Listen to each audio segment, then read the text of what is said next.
Assalamualaikum warahmatullahi wabarakatuh. Seluruh sahabat Ngaus Gus Baha dimanapun Anda berada, pada kesempatan ini kita akan mengkaji yakni tentang niat, yang dimana bahwa niat untuk beramal baik itu mulai niat saja itu sudah dicatat sebagai pahala. Untuk keterangan lebih jelasnya, mari kita ikuti bersama-sama pengajian Gus Baha dengan seksama. Assalamualaikum warahmatullahi wabarakatuh. Waalaikumsalam warahmatullahi wabarakatuh. Alhamdulillahirabbil alamin wassalatu wassalamu ala asyrafil mursalin sayyidina maulana Muhammadin wa ala alihi washabihi ajmain, amma ba'du. Andaikan cara iman sampean itu punya nurul basirah, punya mata hati. Jadi itu iman diwujudillah. Iman bahwa yang wujud itu Allah, yang wujud hakiki itu apa? La ra'aital akhirata aqraba ilaika. Kamu akan melihat akhirat itu dekat sekali. Enggak usah kamu menuju akhirat. Kalau akhirat misalnya saya nanti nunggu mati itu kan kesuwen. Misalnya mata itu sudah engkas, tapi kok ngenteni ning alam barzah, alam kuburan, ngenteni akhiratnya, ngenteni barang-barang ruhin dan sebagainya, kan apa kesu? Dan saya kalau ingin mendapat nikmat surga itu nanti juga kesuwen. Kalau saya takut neraka nanti juga nopo. Ilmu yang dipakai orang hakikat itu begini misalnya. Surga itu kan bukti ridho Allah. Okay? Surga itu bukti ridho Allah. Sehingga penuh kenyamanan. Karena penuh ridhanya Allah mesti penuh apa? Kenyamanan. Neraka itu simbol atau bukti suhtullah. Tentu segalanya tidak nyaman karena ada Kalau masalah surga itu ridho Allah dan neraka itu suhtullah. Loh, sekarang tuh masalahnya kan di Allahnya tuh, bukan di surga dan neraka. Sekarang Allah wis wujud napa dereng? Pun wujud. Dan Allah pun beraksi napa dereng sampun. Sekarang juga Allah juga punya ridhonya, juga punya suhtunya. Allah sekarang juga punya sifat seneng, juga punya sifat Kalau kamu iman betul punya nurul basirah, ya sekarang juga Allah itu adepi. Kowe saiki golek ridhone dan menghindari Tidak usah nunggu surga. Dan saat itu juga Anda sudah di surga. Sehingga perasaan ngomong hakikat ibadah kok ngenteni suben kesuwen. Allah wujude saiki. Lho kita ini kan nyembah apa wujude saiki kok ditunda suben bodoh tak pinter. Jadi sampean yang di sini itu bodoh semua. Kalau cara ibadah demikian saiki tobat Muharram nih napa? Tobat. Paham ya? Itu ngeri. Kalau balik ini balik ya. Kalau surga bukan berarti terus gini, Gus berarti surga yang kayak gambaran di hadis di kitab-kitab berarti tidak ada. Yang bilang tidak ada itu siapa? Wong kayak sampean itu sing ora ono terus. Sing ora ono iku pamahaman, dadi utekem sing ora ono iku ora kok masalah swarga dan apa. Lho coba, surga itu kan bukti ridho Allah, neraka suhtullah. Allah kan sekarang sudah wujud toh. Wujudnya Allah nunggu surga apa enggak? Enggak kan? Dan ridho Allah itu sekarang juga terjadi. Suhtullah juga sekarang juga. Mbok buru sekarang, mbok dicari sekarang. Ridho Allah mbok dicari sekarang. Yaitu seperti doa-doanya Satul Qadir, ilahi ridhoka matlubi, ilahi anta maksudi wa ridhoka apa? Matlubi. Ya karena ya ilahi. Ya sudah, berarti benar-benar dimulai sekarang. Sehingga kayak saya sendiri, nak umat ilmu hakikatku, kayak aku apa ibadah haji kayak kesuwen. Apa mulang sampean ya kesuwen. Mbok sesuk ape mergawe ya kesuwen. Mergo paling banter logikane ngeten. Misalnya saya dari rumah, semula Mustafa Ruhin goblok-goblok nak mlo ibadah. Iku kesuwen. Kesuwene ngeten. Engkok mulang ning Ruhin wis kasil mulang ya golek ridane Allah. Padahal mulai saya niat juga sono ridane Allah. Saya melangkahkan kaki ya wis ono Allah sono ridane. Sehingga mulane Kanjeng Nabi ngendikan niatul mukmin khairun amalihi. Wis niat tok wis amal. Mergo kontrake sampai pangeran sing wujud terus. Setiap detik, setiap saat, setiap khotbah, setiap langkah wis kontrake ya Allah terus. Jadi ya misalnya rasidul lah ya ora apa-apa. Apa mulang Ruhin rasidul ora apa-apa. Apa ngekek dhewe Ruhin rasidul ora apa-apa. Mulane cara Kanjeng Nabi wong niat apik ra sida tetep ganjaran kok kontrake sebagai pangeran Allah ya wis wujud. Sedekah ben sing sida paham. Iku wis ditulis sida. Paham. Ben sampean ngerti sirine hadis kenapa niat saja ditulis ganjaran, karena niat itu artinya orang sudah mengkontrakkan diri, mengikat diri dengan Allah yang setiap saat wujud juga. Dan saat itu juga wujud. Jadi kamane kados kula misalnya kepengin haji. Gusti berhubung haji perintah jenengan nggih kula kepengin. Tapi saya sekarang juga mulai ibadah. Nggih, mulai napa? Ibadah karena saya tahu golek haji ya ridane Allah. Sekarang juga ya ridane Allah. Dari dana Allah dalam konteks sekarang mungkin saya ngajar, mungkin apa Ruhin nyabari melarat dan mungkin terus begitu itu ada terus. Ujung-ujungnya kapan suka kapan sodako diridani pangeran kan begitu. Nah zaman ke melarat, ya no cara diridani pangeran sabar ngempet, mau sono juga, jadi rasa kesusu paham kan? Jadi itu memang begitu orang hakikat tuh nggak pernah kesusu. Itu jenis wal asri demi waktu. Jadi semua waktu itu padat dengan amal. Mergo zaman kiri untuk ridhani Allah lewat jalur sabar. Zaman suka untuk ridhani Allah lewat jalur sedekah ikhlas. Paham ya? Zaman bingung diusir bojo ya misalnya ya lewat sabar. Zaman bojo mesra ya lewat rahmat. Pokoknya ono terus. Sehingga wal asri ini padat innal insana lafi khusr. Manusia selalu rugi illal ladzina amanu kecuali saat itu dia iman, saat itu dia sholihat. Jadi kalau orang hakikat maknanya ya kecuali saat itu dia iman, kecuali saat itu dia sholihat. Demi waktu ngenteni soben kan terlambat Bang. Iku nak wae maknane wong napa? Hakikat. Dan itu rumah saku luwih cerdas. Karena dari awal ilmu hakikat dianggap katanya di atas napa? Syariat. Jadi sampean malah enak, jek ngaji kok kula enak, dadi mulai koma wis ibadah. Delek-delek kok bojo ben iso ngaji wis mulai ibadah. Ndak apa-apa, menghindari kebatilan demi barang hak itu ya. Itu sudah bagian dari. Emang ada sampean terima sampean, tak kula mawon niku wis biasa. Jadi Gus kok amen lunga-lunga, terus piye hukume ku piye? Ya hukum. Lha kalau ada cerita. Kiai Arwani top-top kiai, Kiai Quran top-top Kiai Arwani. Ini bapak menangi Arwani melarat. Itu kalau beliau ngajar di rumah. Jadi sempat beliau itu ngajar di rumah. Itu kalau bunyainya itu agak keren. Bawa urusan belanja bawa apa agak keren. Cuma pindah di masjid tadi. Jadi ya basaria sekali lebih aman. Di masjid lebih apa? Jadi kabeh kiai tahu sok enggak ngaji ning omah ben barokah. Tapi ketika suasana tidak kondusif. Pindah. Momennya ditambah mertua barang dunia. Bojo tahu wis problem, momennya tambah mertua tambah IP.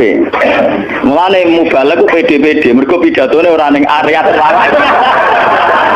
Tambah PD, mergo ora konangan. Ning areane dhewe bar. Yang nak gede bojo kudu sakinah mawaddah rahmah dari bojone men capek. Lah nek kenapa mubalek mlepuk mergo jauh dari area.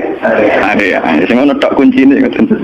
Tapi kalau orang hakikat itu ya gak ngeluh. Ketika bojo grundel kowe ridho mek kodok-kodare pangeran ya ibadah. Berhasil melalikan diri ya napa? Akhirnya berhasil ngaji ya napa? Karena Allah itu wujud di setiap langkah kita, di setiap detik kita, di setiap nafas kita. Lah kalau wujudnya Allah di setiap detik kita, nafas kita, kenapa nunggu nanti-nanti? Sebab itu sedekah Rasulullah ketika Nabi ngendikan, ya mulai niat itu dihitung. Lah wong saiki wong intelektual kabeh. Bagaimana mungkin belum aksi nyata kok sudah dihitung ora ora pangeran, paham nggih? Paham nggih wong-wong ora ora pangeran. Dadi intelektual ya kudu tobat, paham. Bagaimana mungkin niat belum aksi nyata kok sudah di jadi nak goblok ora rasa di syariat. Nek wis goblok ditulis ning koran dadi buku. Wong goblok kok di syariat. Dari awal Nabi ngedikan dimulai niat, maksudnya niat itu niat amal soleh lillahi ta'alanya dari awal transaksinya dengan Allah Subhanahu wa ta'ala. Ingat nyaman. Lalu kalau ngerasa ibadah lah, di sini ini kelihatan Nabi sering ngedikan ini yang hadis sahih. Misalnya Nabi ngendikan seseorang itu selalu dalam keadaan sholat, maka nanti sholat tahbisuhu. Misalnya orang pujian ngenteni kiai ini teko, karena kiai ini sepuh watak atau apa ngimami kok ngobepil se, bariku ndredeg-ndredeg ra teko. Iku dari Kanjeng Nabi, wong sing ngenteni imame teko, iku ya cek sholat terus, senajan tau urung ngono Kanjeng Nabi tau dipraktekno jarak. Kanjeng Nabi itu kalau sholat standarnya awal waktu, tapi beliau itu pernah sholat isya sekitar jam 1:30. Yapko sulusul lailil akhir sekitar 1:30. Itu separuh sahabat sudah turu. Sing Umar menutupi kentong kelontangan. Mantan preman, mantan apa? Preman. Terus. Nah, malahnya akeh kiai sing gak berturu terus sholat ra wudu mergo hadis itu ceritane iku mereka ya namun tapi fasallahu alam yatawat do. Jare wong fikih, mergo iku lungguh. Lungguh nek arung geser ora apa jare wong fikih lah ono-ono ae. Urune sahabat sing gaplek-gaplek ya mlungker.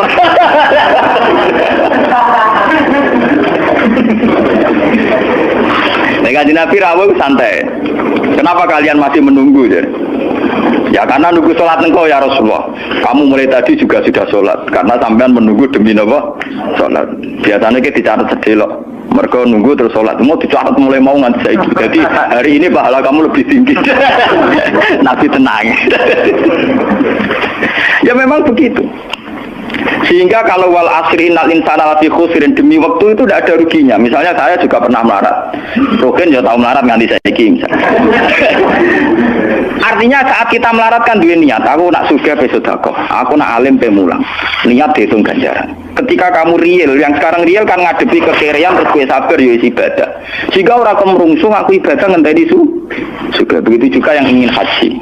Ditakdir rapat haji, tapi ketika dia ingin sudah ditulis ganjaran, meskipun takdirnya dia tidak sempat haji sampai mati.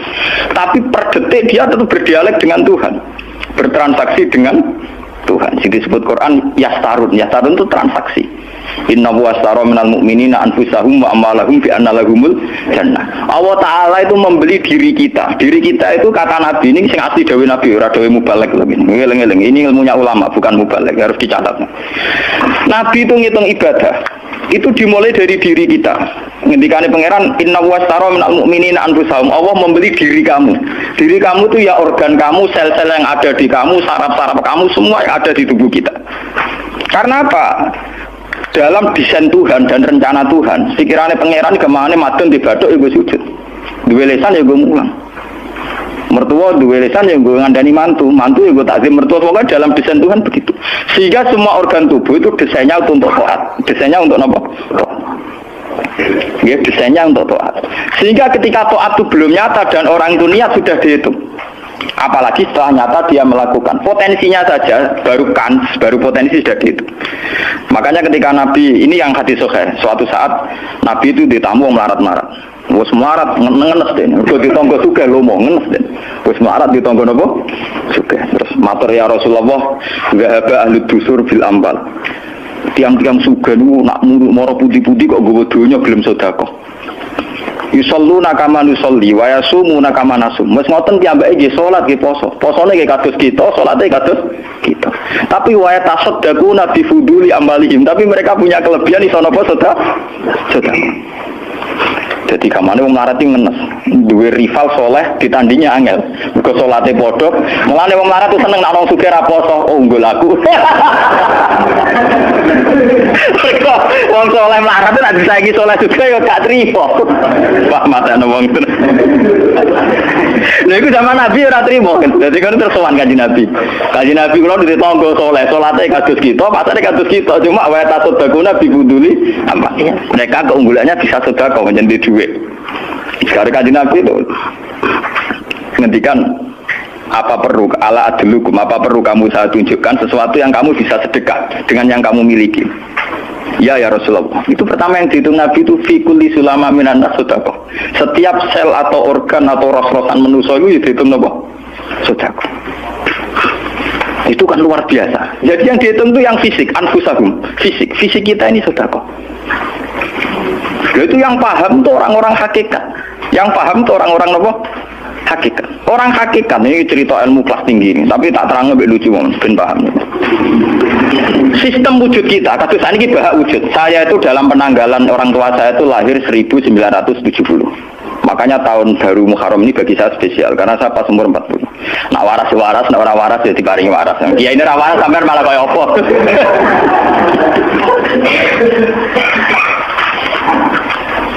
Kalau dalam teori ilmu hakikat, sebelum tahun 70 berarti status saya kan ala Adam tidak ada. Memang tidak ada itu punya positif, tidak maksiat. Nggih, jenenge ora ana apa nyelingkuhi sapa, apa ngorupseni apa, apa kurang ajar abe sapa jenenge ora ana. Ketika Adam saya dihilangkan, sifat ketiadaan saya dihilangkan, saya menjadi wujud. Nah itu cara ilmu hakikat. Nikmat tertinggi itu nikmatul ijad. Nikmat wujud itu nikmat tertinggi. Dengan kamu wujud, maka kita punya mata, punya hati, punya telinga. Dan dengan kita wujud, kita bisa asyhadu, bisa ikut bersaksi. Asyhadu alla ilaha illallah.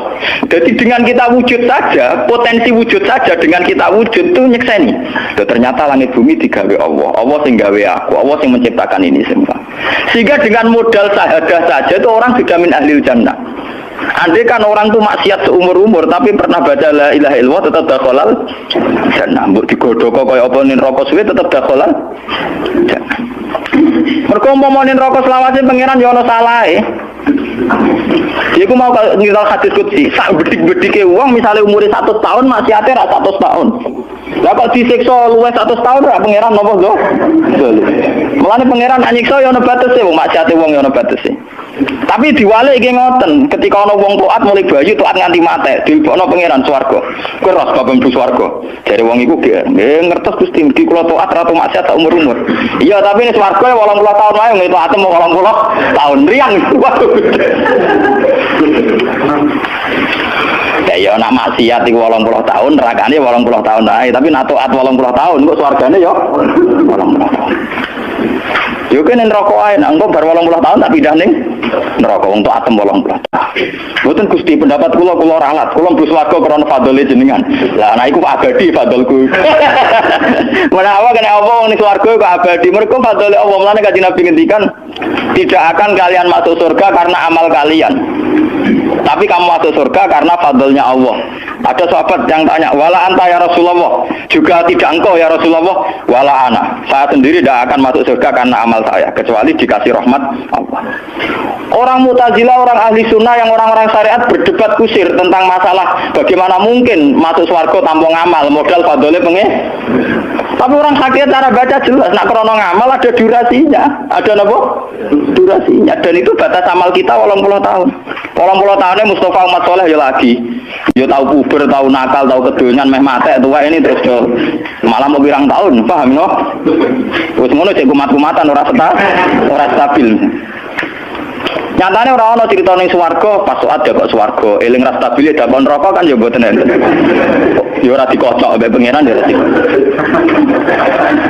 Lah, di sini ini orang hakikat lebih benar. Kenapa di surga selawase? Mergo mlebu swarga karena fadhole Allah. Sementara fadhole Allah abadal selamanya. Paham ya? Jadi orang hakikat itu cara baca gampang. Nah kalau begitu, organ tubuh kita ini dengan sendirinya sudah ibadah karena dengan wujud kita bersaksi. Mulane Kanjeng Nabi bersaksi terus. Lho nek wong soleh-soleh pas-pasan kok sampean eling pangeran kan pendak salat, pendak tawaf. Nah Kanjeng Nabi boten.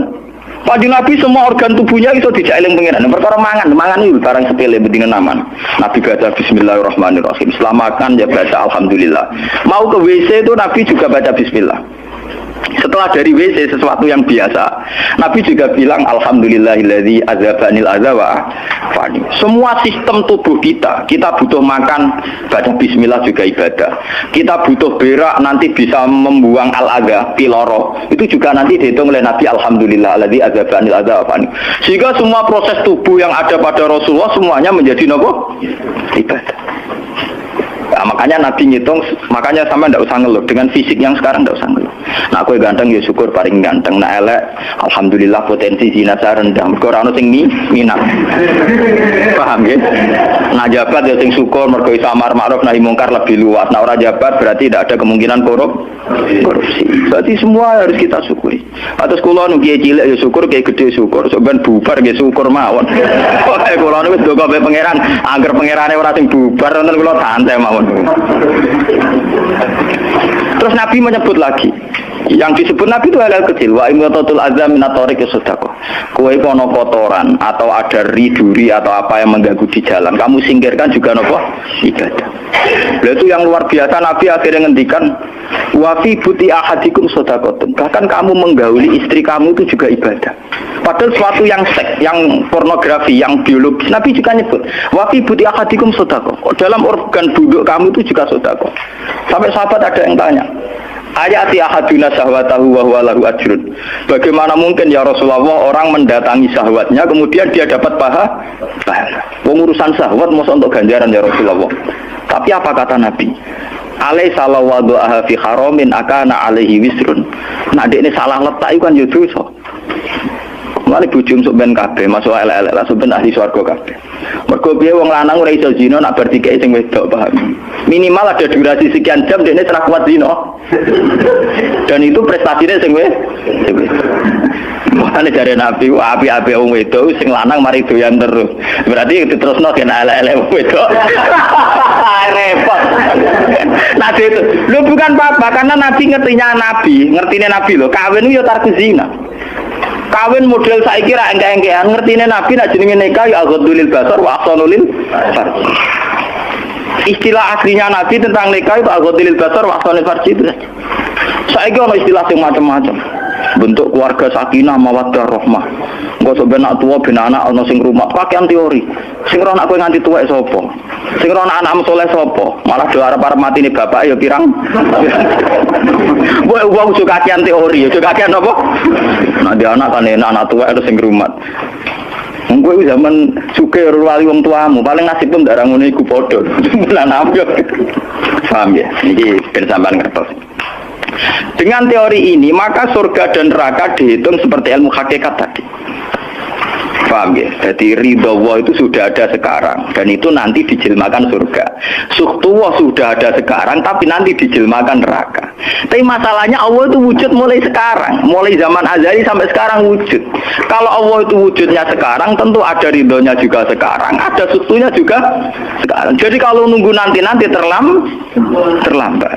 Nah itu orang hakikat bilang, lau asyraka laka nurul basirati la ra'aita akhirata aqraba ilaika min antar takhila ilaiha. Andai kan nur basirah kamu kuat, tentu melihat akhirat ya sekarang. Maksudnya melihat suhtuwah ya sekarang, melihat ridho Allah ya apa? Sekarang enggak usah nanti. Itu akhirnya kita nyaman. Mengenai orang sahabat ketika dia di Azerbaijan ditanya, apa kamu tidak kangen Mekah? Wong kamu orang Mekah asli. Sekarang futuhat, Mekah sudah milik orang Islam. Kenapa kamu tidak kembali ke Mekah? Dia jawabnya enak. Aku kalau di Mekah paling banter ibadahku tawaf. Iku ya golek ridane pangeran. Aku ning kene nyebarno Islam yo golek ridane pangeran. Aku ning kene wae. Jika orang-orang hakikat itu ibadah itu per detik per menit, tidak terikat oleh ruang dan waktu. Tapi kalau orang-orang syariat memang gitu, rumah sana sholat itu naik di masjid. Tapi Allah tahu betul, kamu yang sekarang sholat di masjid itu akumulasi dari sistem organ tubuh, sing disebut fikuli sulama menanas sudah. Kue iso tok masjid, mergo sikilem normal, ora stroke. Kue iso mlaku mergo bar mangan. Berarti sing dadekno kowe ning masjid apa? Sistem perut kamu normal, sehingga ada energi. Sistem kaki kamu normal, sehingga bisa jalan ke masjid. Sistem apa saja normal. Dan itu hebatnya Rasul. Makanya Nabi pertama jawab, dalam sistem tubuh kamu minan nas sudah. Jadi sebetulnya dengan ikut namulan kula nganggep sampeyan niku yo ora wong sepele. Kalau pantas itu tak anggap paling kayak kulo. Gara-gara ini sebetulnya kalau bisa manfaatkan tubuh sampean, yang meskipun bentuknya juga tidak jelas, itu sudah wali. Cuma tingkat sahaja Anda terhadap Allah ini yang rendah, sehingga kawangannya ya mau onggokan daging sing kluyar-kluyur ngono ae, paham ya? Iku ora kasus sampean, ora kasus kulo, paham ya? Paham. Itu kasus yang sampean alami, tidak kasus saya. Nah, aku ora melok-melok, paham ya? Aku aja sampai jadi kawula sing model ngoten niku bilang sari napa dalik. Jadi yang sekarang kelihatan kita sholat di masjid, kita tawaf di Ka'bah, kita wukuf di Arafah, itu akumulasi dari sekian puluh tahun, dari sekian sistem saraf kita, kesempatan nikmatnya Allah yang luar biasa. Sehingga harusnya terhitung mulai itu, paham ya, terhitung mulai. Sehingga dimulai desain kaki juga nanti ibadah, karena khotwatin yaktuha ilal masajid, langkah sing moro masjid ya dadekno ibadah dan sebagainya. Jika orang-orang sufi itu zaman di rumah ya nyaman ibadah, nanti ketika di masjid dia nyaman ibadah, ketika di Ka'bah dia nyaman ibadah, keluar dari Ka'bah lagi ya ibadah. Orang malah berhaji ibadah enak ya ning Ka'bah, nanti Jawa enak kabeh. Lha apa pangerane ganti? Utek kok elek. Apa pangerane apa? Pangeran sing ning Ka'bah bae sing dibidukane padha, paham nggih? Padha. Jadi nak malah ngono malah membeda-bedakan. Jadi sampai di soal memang kita secara syariat harus ke Mekah haji. Tapi setelah di Mekah ya pangerane Ka'bah ya Allah, ning Indonesia nggih napa? Ini sama ibadah sama nyamannya. Cuma memang nggak mungkin secara syariat haji kok ngubungi langgar berdua niku ora. Ya sudah gitu kan. Mau kenaan panitiane dikomersialno. Utek elek mesti dikomersial. Paham ya? Makanya kata hikam, nikmat tertinggi itu nikmatul ijad. Dengan kita wujud saja. Jadi Adam itu membelenggu. Tidak ada itu dadekno kita ora iso bersak. Tapi dengan kita wujud, kita iso melok nyekseni kekuasaan Allah. Sebab piye bentuke, mbah piye kadare, dengan kita wujud melok nyekseni kekuasaane Allah. Dan itu sing disebut walladzina amanu wa amilus sholihat, tak terusé ulaika humus siddiqun wasyuhada'u inda rabbihim. Orang-orang sing iman mesti dengan sendirinya jadi syahid, jadi yang makanya Allah kalau ngitung saksi di Quran mulai mata kita, hidung kita, yauma tasyhadu alaihim alsinatuhum wa aydihim wa arjuluhum bima kanu, itu semuanya, mulai lesan, mulai apa semuanya. Mulane kula wujud ki seneng. Piye wae kula wujud Gusti iso nyekseni kekuasaane jenengan. Lah sing perkara kan ya juga gara-gara wujud durakani pangeran. Lha iku mulai perkara. Mulane ngendikane Kanjeng Nabi, kenapa itu hebatnya Rasulullah. Makanya saya yakin bahwa Rasulullah itu juga pengajar ilmu hakikat. Tentu karena Nabi cara ngajarnya tidak melahirkan kesesatan kayak kasusnya Husain Al-Halas dan Siti Jenar. Sebetulnya sederhana. Kenapa Nabi bilang Sayyidul Istighfar itu dunia tidak dimulai dari kata astagfirullah. Sayyidul Istighfar dimulai Rabbi, Allahumma anta Rabbi, la ilaha illa anta khalaqtani. Bukan dimulai dari kata istighfar. Kata Nabi, istighfar terbaik itu lafadznya ini, Allahumma anta Rabbi, jenengan pangeran kula. La ilaha illa anta, ora ana pangeran kecuali jenengan. Anta Rabbi, jenengan pangeran kula. Khalaqtani. Pokoke piye jenengan kadung gawe kula. Resiko nek gawe kadang kula nggih maksiat niku. Dadi piye wae madun maksiat, rukin maksiat piye mergo kadung di munggo ora ono ya ora maksiat. Jadi kamane pangeran ya rada keteror, waduh. Istighfar model neror. Iku dari sarah-sarah hadis kok ono piye wae maksiat itu perkara wujud. Meskipun piye wae taat ya krana wujud. Jadi cerita sebab pangeran. Gusti, piye wae jenengan kadung gawe kula. Tapi harus jujur, makanya orang-orang yang pernah maksiat itu harus jujur kados kula, nak niru kados kula. Dia istighfar itu jujur. Malah kula boten seneng, muni astagfirullah kula boten seneng. Itu nanti menjadikan orang itu pesimis dan hubungan dengan Tuhan itu negatif. Kesane kita hanya dosa saja. Kowe nak wiridan asura ping 100 kula boten cocok, ping 1000 boten cocok. Mun sampean kula ijazah, piye wae iki hadis sahih. Kata Nabi itu sayyidul istighfar, istighfar terbaik. Harus dicatat, itu dawuh Nabi itu istighfar terbaik. Kalau sampai astagfirullah saja itu nanti kalau jenis-jenis orang yang kuper atau yang pesimis, ya Allah Gusti dosa tok kula tentunya dosa tok. Kapan kula saged jenengan tampa tobaté? Sehingga dekne bayangno pengenan tampa tobaté ya kangelan tenan. Terus dekne oleh istighfar nganti nangis sawangane wujude dekne penting. Padahal ya ora penting blas. Tapi kalau yang diajarkan Nabi ndak, cara ngendikan gini. Anta Rabbi la ilaha illa anta khalaqtani wa ana abduka, kula tetep kawulane jenengan. Wa ana ala ahdika wa ahdika mastata'tu, selagi kula mampu kepingin kula nggak anut perintah jenengan. Dan yang saya paling tertarik itu kata gini, Abu ulaka binikmatika alayya. Cek gendo kaya apa Gusti kula urip teng donya. Cek kula gendo cek napa, kula tetep urip nggawa nikmate jenengan. Jadi tetap melihat positifnya dulu. Misalnya kowe tahu mateni wong, tahu zina, tahu maksiat apa saja. Piye wae kowe wujud. Nak kowe wujud tahu mateni wong, yo iso dosa nyelametno nyawane wong. Kaya kasus Sayyidina Umar. Ya Rasulullah, sebagaimana zaman saya kafir banyak merugikan orang Islam, saya bersumpah setelah saya Islam akan banyak merugikan orang kafir. Begitu juga Khalid bin Walid. Ya Rasulullah, saya banyak membunuh orang mukmin, tapi saya bersumpah setelah saya Islam akan banyak membunuh orang kafir. Begitu juga sahabat-sahabat dulu. Artinya dengan kita wujud, potensi kita saat dosa itu ya iso apik. Jika cara ngendikan Abu laka binikmatika alayya, piye mawon Gusti kula sowan jenengan tetep nggawa nikmate jenengan. Lho sowan jenengan dalam bahasa ilmu hakikat dimulai sekarang lho ya. Jangan salah paham nanti akhirat oke. Lho imam kan bahasa ilmu hakikat itu dimulai sekarang juga. Pengiran wujude saiki pontene ben goblok paham. Lho sowan pengiran saiki paham nggih. Eling-eling iki bakas ilmu hakikat. Aja medun kelas lho, niki wis bakas hakikat. Kemudian mursid. Maksudnya ben gede-gedeke tambah kok aras, paham?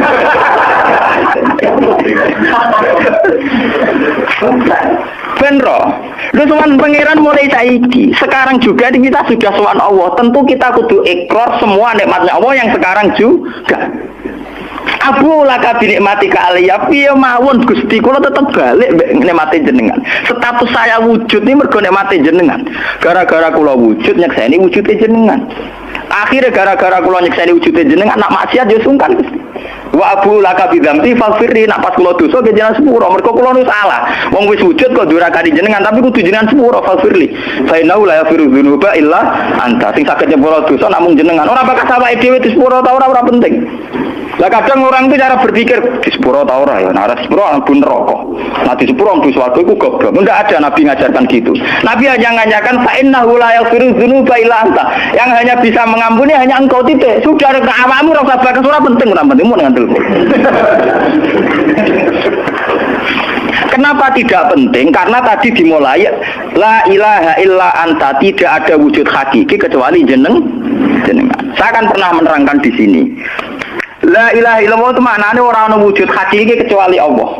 Maknanya kan sederhana gampang. Langit dan bumi itu pernah tidak ada, berarti berstatus ada.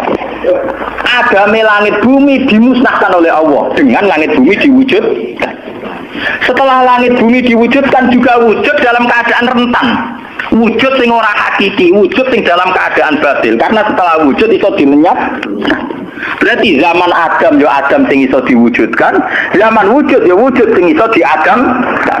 Lah wujud sing ngene iki tanpa eksistensi, tanpa napa? Eksistensi. Lho bahak saiki wujud, tapi ora roh matine kapan? Ora iso ngatur awake dhewe. Zaman aku wujud ya ora karepku dhewe, engko aku mati kapan ya ora karepku dhewe. Lho wujud model apa ngene? Ora wujud-wujudan. Matun zaman rong wujud ya ora karepe dhewe, bar wujud ya ora karepe dhewe. Matine kapan ya ora roh, nasibe piye ya ora roh. Lho wujud ora roh awake.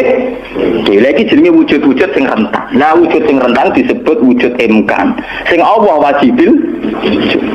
Lah nek berhubung kita rentan ya sudah. Lah iku sing dimaksud wong hajat kullu shay'in halikun ila wajh. Hakikate liyane Allah saiki lah wis rusak. Mergo wujud kok ora iso ngurusi awake dhewe, wujud rusak ta wujud tenanan. Wujud sing rusak. Wong wujud ora iso ngurusi awake dhewe, ora iso ngurusi eksistensine. Lah berhubung wujud ngene iki wujud iso diadamno, sangka Adam diwujudno jare wong hakikate liyane Allah ora ana kabeh. Maksudnya ora ana kabeh, wong kowe wujud-wujud dhewe ora iso nentono awakmu. Zaman wujud ora melok-melok, kok zaman mate ora melok-melok, swarga neraka ya ora melok. Alhamdulillah, seluruh sahabat Ngaus Baha dimanapun Anda berada, telah kita ikuti bersama pengawasan Gus Baha. Baiklah, terus dukung channel ini dan terima kasih.